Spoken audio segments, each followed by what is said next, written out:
So my name is Andrei Rusakov. I'm a co-founder of Data Capital Management. We're a multi-strategy, fully systematic hedge fund built around big data and novel data feeds.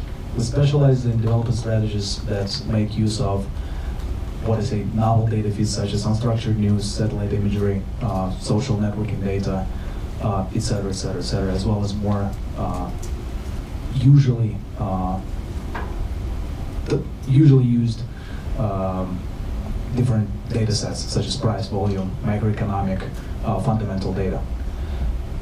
What is happening in the industry and whether this is really disruption? I view there are two big things that are happening in the industry. Number one, the amount of asset price relevant information is exploding.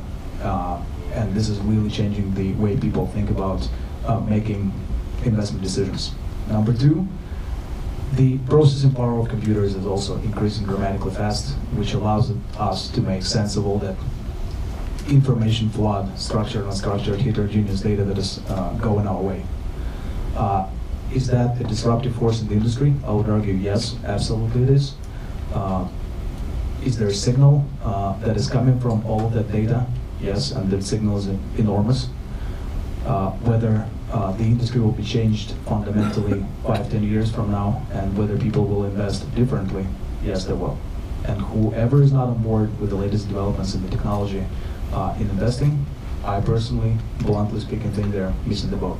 One thing we're going to talk about is because of my background working with endowment foundations and interviewing and talking to allocators is the perspective I'm going to try to take in the rest of the questioning is a little bit from the standpoint of the allocators that I work with, and the fact that I think they're in general somewhat resistant to a lot of these ideas and somewhat skeptical about what's happening with technology. Kind of along the line with what Stefan was saying is that they don't realize that their jobs, they don't believe that their jobs might be taken over. So I'm going to start with Andre, and I want David to comment on this too. Is, everyone's been talking about big data for a long time, and allocators, what they look for are repeatable, reliable processes. So when you're talking about data sets and big data and finding all this data, and when I imagine somebody on the internet scraping data that is not reliable. So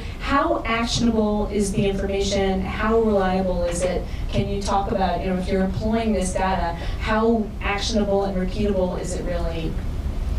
So my answer to that is it really depends on the data set you're looking at. Some data sets are mighty and dirty, and most of that comes out of there is noise. However, some data sets are, as we like to call it, are dripping with alpha. Maybe let me give you a couple of examples so you understand what I mean. Imagine you're trading corn, so you're a commodities trader. And imagine you know before anyone else in the world what the next year's harvest of corn will be around the world. And you know what it will compare to last year and the year before. Well, I think anybody would know how to monetize that information here. Well, that is now available. Caterpillar guys who are basically selling all those tractors and machinery to guys around the world, they equip them with sensors.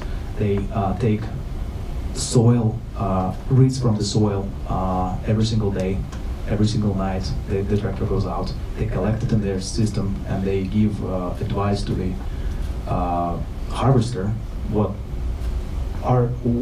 he should put in his soil to maximize the crop yields, depending on how liquid it is, how moisturous it is, etc., etc., etc.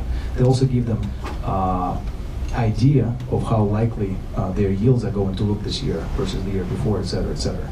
This is incredibly valuable data. Is it muddy a little bit? Yes, it is muddy a little bit. But is it much more accurate than anything else existing right now? Absolutely yes. Imagine you're trading another stock, and all of a sudden the news in the middle of the night while you're sleeping pops up that the guy responsible for financing of that company is being fired for fraud because something happened. And actually some insider just tweeted that. Would you like to know that immediately, ideally in microseconds? Yes. So now that is available. We have access to about 20,000 different news wires around the world. Whenever the news pops up anywhere in the world, our machines read it, understand what it's about, text it to the security, and we can act on that within milliseconds. Those kind of things. So I don't know if I answered your question, but I think There is a lot you can do with data, and it's flooding your way, and this is just the high-level examples that I've given you, but you can think of this data revolution that is happening out there with investment management that will change everything, and that is already changing everything. Now I'm a little bit fascinated, I'll put it this way. We view it maybe slightly differently.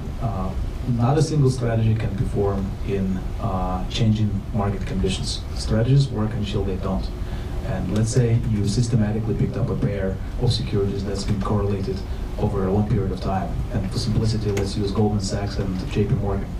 So you trade that pair. Whenever the relationship breaks, you long one, short the other, betting on the relationship to converge back to normal. Let's say Goldman Sachs goes out and buys a large retail bank and their business model fundamentally changes. You can't really trade that thing anymore. Can the machine pick that up just based on price and volume data?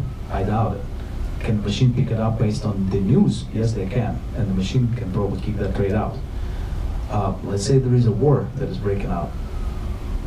The market conditions completely change. Nobody knows how things will react. So, as I point out, strategies work until they don't. Yes, you can apply artificial intelligence on top of that. The systems will be self-learning from the new information coming in. But you can't really let them run forever. I don't think that is possible.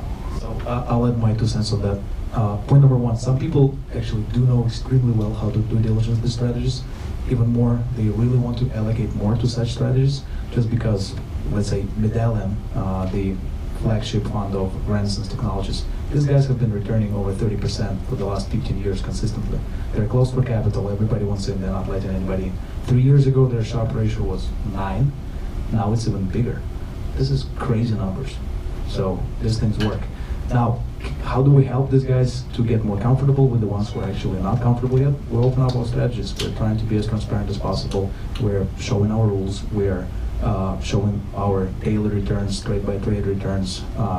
That's the only way to open up. You really have to convince them that there is nothing like a black box. It's actually very well-defined, rule-based investing, and these are the rules. That's it.